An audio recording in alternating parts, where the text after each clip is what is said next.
Tracy, just so much coronavirus news today. Of course, you have the CDC director saying that she's scared what happens if we don't control this latest surge. And then, of course, President Joe Biden showing optimism when it comes to eligibility and access to vaccines. But here in Philadelphia, it's places like this new clinic that opened today that are doing their best on the ground to fight off the virus. Claudia Brown decided to try her vaccine luck today after hearing about a new clinic near her house. It's now time. I mean, we've been dealing with this over a year. So it's time for me to get it done. And thanks to the city's now 9th neighborhood mass site in Cedarbrook, intended to target under-vaccinated communities, she got her COVID shot. But she's worried some people are letting their guard down. They think it's a joke.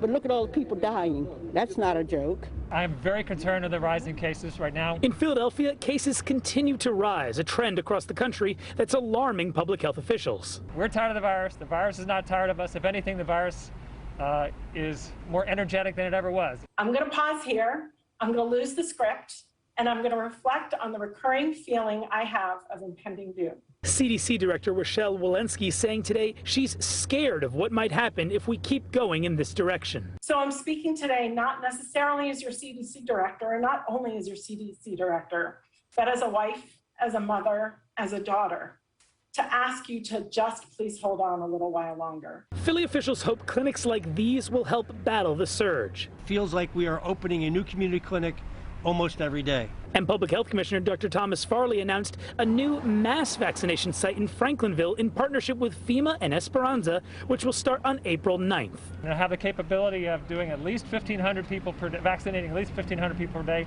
but up to 3,000 people per day if we have enough vaccine to do it.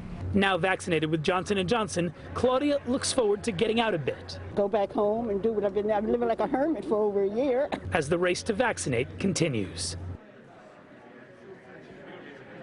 Now, Dr. Farley says he's more optimistic than impending doom, but he says he is concerned that if we don't control this surge right now, that we will see, quote, more unnecessary deaths. Meanwhile, coming up at 6, we're going to talk a little bit about those variants and just how prevalent they are here in Philadelphia. Live from Cedarbrook, Danny Freeman, NBC10 News.